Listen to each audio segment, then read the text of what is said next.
All right, today we're cracking open an investigative dossier. We're going to look at some of the world's most compelling, and I mean officially documented, UFO incidents. Yeah, we're going way beyond just blurry photos here. We're diving straight into the case files that actually made governments and military forces sit up and take notice. So, let's just start with the big question, right? What even makes a place a UFO hotspot? Is it just a bunch of people seeing weird lights in the sky? Or is there something more to it? Is it about the sheer number of reports? Or is it about who is doing the reporting and how seriously the authorities take it? That's what we're here to find out. Okay, so here's our game plan. We'll start with the incidents and the testimony. Then we'll get into the military investigations. After that, we'll look at the push for disclosure, some of these enduring mysteries here on Earth, and finally, we'll try to figure out what it all means. All right, first up, the incidents and the official testimony. This is where our investigation really begins, with the raw evidence. We're talking about huge, credible sightings that were just impossible to ignore.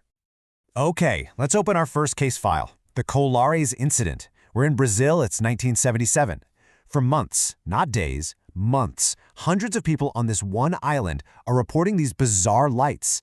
But get this, it was way more than just a light show. Some witnesses claimed they were actually attacked by beams of light that left physical injuries. We're talking burn marks.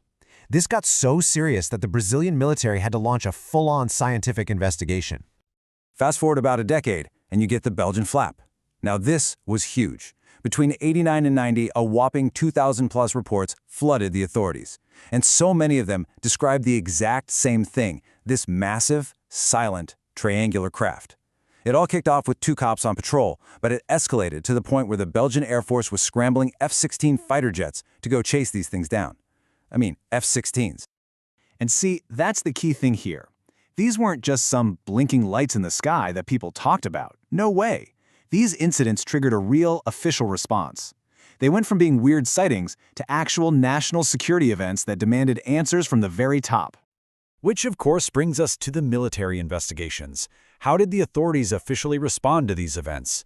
I mean, what happens when the government actually gets involved? What do they find out? Okay, now look at the official outcomes here, because this is where it gets really interesting.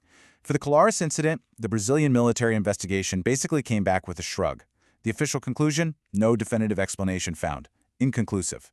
But then you look at Belgium. After their Air Force investigated, the government put out a report that said, well, that the objects were likely of extraterrestrial origin. I mean, whoa! So let's just unpack that for a second. In Brazil, you have the military's own investigators seeing stuff they can't explain. The theories were all over the place. Ball lightning, secret tech, you name it.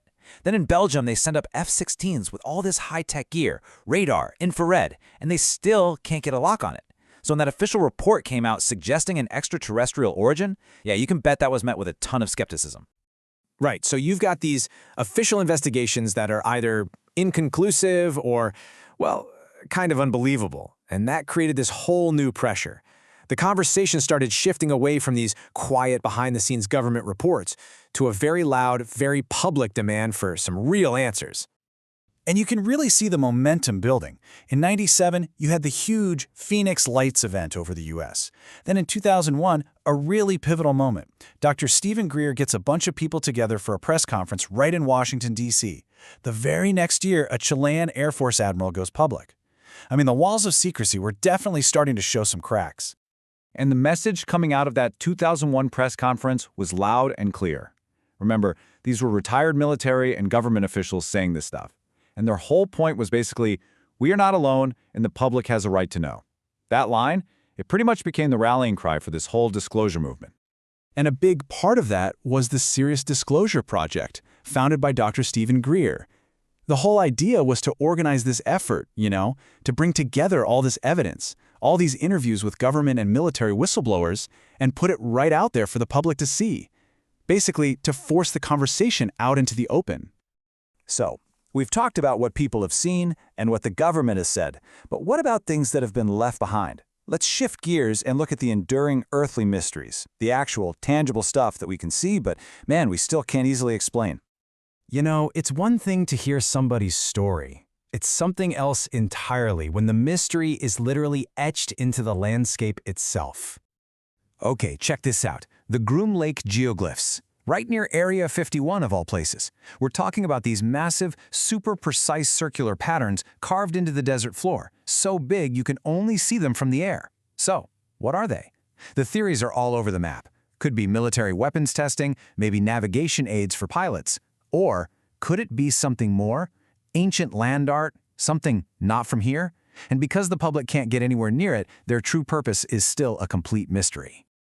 And this leads us right into the whole controversial idea of UFO crash retrievals. The theory goes something like this. Step 1, an unidentified object supposedly crashes. Step 2, investigators, like a guy named Jonathan Wegant in Peru, they go check out the site. Then, they claim they find evidence of super advanced technology, things like otherworldly metallic alloys or weird crystal structures. And that's when the big debate kicks off. Is this the smoking gun? Is it proof? Or is it all just a big misunderstanding? Okay, so we've looked at decades of sightings, military reports, physical mysteries on the ground, which leaves us with the million-dollar question, right? What does it all mean? This chart really lays out the fundamental problem here. The bar for eyewitness reports? It's through the roof. Official investigations? Yeah, there have been a significant number of those. But then you get to the bar for definitive, rock-solid proof, and it's just frustratingly low. And that's really the bottom line, isn't it? There's this huge, persistent gap between all these compelling reports and any kind of concrete answers. And it's right inside that gap that all the mystery, all the speculation, and all the debate really happens. Which leaves us with one last thing to think about. After all these decades of official reports, testimony from credible witnesses, and these weird mysteries etched into the earth, maybe the most interesting part of the story isn't finding an answer. Maybe it's the fact that we still don't have one.